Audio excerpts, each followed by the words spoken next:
NDA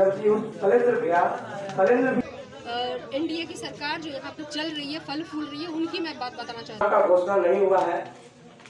Rajad MLC चुनाव के लिए जमीनी तैयारी में जुटा हुआ है। पार्टी की फायर बैंड प्रवक्ता ऋतु जायसवाल सीतामढ़ी में थी, जहां पार्टी के तमाम नेता कार्यकर्ता जुटे।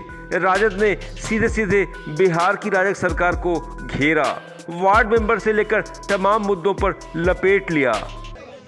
एनडीए की सरकार जो यहाँ पे चल रही है, फल फूल रही है, उनकी मैं बात बताना चाहती हूँ। वार्ड मेंबर्स के साथ क्या किया, 5 साल तक उनसे काम करवाया, और जब वो गए यहाँ पर अपने हक को मांगने के लिए पटना की सड़कों पे, तो जूते चप्पलों से डंडों से मारा पीटा गया। आप काम करवाते हैं और आपसे कोई मजदूरी मांगने जाता है तो आप उनको जूता चप्पल और डंडा बरसाते हैं। इसी तरीके से तमाम जितनी भी भाजपा हिटलर है, राजद का यही मानना है। आरआरबी का मुद्दा उठा तो ऋतु जायसवाल ने खरी खोटी सुना दी। साथ ही हिजाब का मुद्दा भी उठा, क्योंकि अकलियत के हक की सबसे बड़ी हमदर्द होने की पैरोकारी हमेशा से राजद करता रहा है, दंभ भरता रहा है।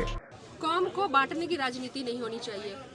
पर ये अगर कोई पर्दा नसी है तो उनको अगर वो उसको खोलने की बात तो नहीं होनी चाहिए ना। अगर वो ढके हैं, पर्दे में है, क्या दिक्कत है किसी को? सबके अपने हिसाब से अपना उनका पहनावा होता है, उनका रहन सहन होता है। हमारा देश तो कहते हैं कि एकता का देश है, उन्होंने तो उसको भी खंडित करने का काम किया है।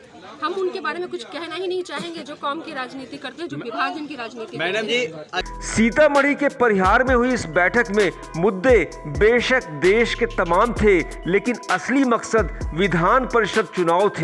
24 सीटों में राजद गोटी फिट करने की ताक में है, पर सवाल घूम फिरकर यही है, जब चुनाव में पिट गए, उपचुनाव में हिट विकेट हो गए, तो विधान परिषद में राजद क्या कमाल दिखाएगा। टाइम एट बिहार के लिए सीतामढ़ी के परिहार से नजाम हसन की रिपोर्ट।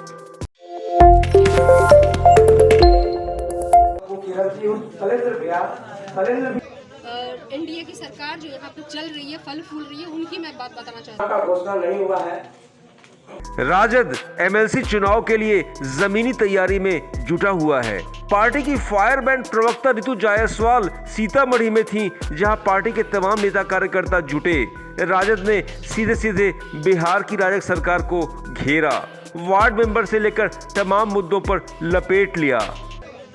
एनडीए की सरकार जो यहाँ पे चल रही है, फल फूल रही है, उनकी मैं बात बताना चाहती हूँ। वार्ड मेंबर्स के साथ क्या किया, 5 साल तक उनसे काम करवाया, और जब वो गए यहाँ पर अपने हक को मांगने के लिए पटना की सड़कों पे, तो जूते चप्पलों से डंडों से मारा पीटा गया। आप काम करवाते हैं और आपसे कोई मजदूरी मांगने जाता है तो आप उनको जूता चप्पल और डंडा बरसाते हैं। इसी तरीके से तमाम जितनी भी भाजपा हिटलर है, राजद का यही मानना है। आरआरबी का मुद्दा उठा तो ऋतु जायसवाल ने खरी खोटी सुना दी। साथ ही हिजाब का मुद्दा भी उठा, क्योंकि अकलियत के हक की सबसे बड़ी हमदर्द होने की पैरोकारी हमेशा से राजद करता रहा है, दंभ भरता रहा है। कौम को बांटने की राजनीति नहीं होनी चाहिए। पर ये अगर कोई पर्दा नसी है तो उनको अगर वो उसको खोलने की बात तो नहीं होनी चाहिए ना। अगर वो ढके हैं, पर्दे में है, क्या दिक्कत है किसी को? सबके अपने हिसाब से अपना उनका पहनावा होता है, उनका रहन सहन होता है। हमारा देश तो कहते हैं कि एकता का देश है, उन्होंने तो उसको भी खंडित करने का काम किया है।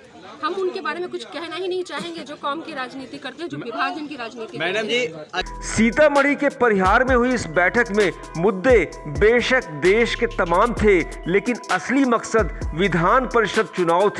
24 सीटों में राजद गोटी फिट करने की ताक में है, पर सवाल घूम फिरकर यही है, जब चुनाव में पिट गए, उपचुनाव में हिट विकेट हो गए, तो विधान परिषद में राजद क्या कमाल दिखाएगा।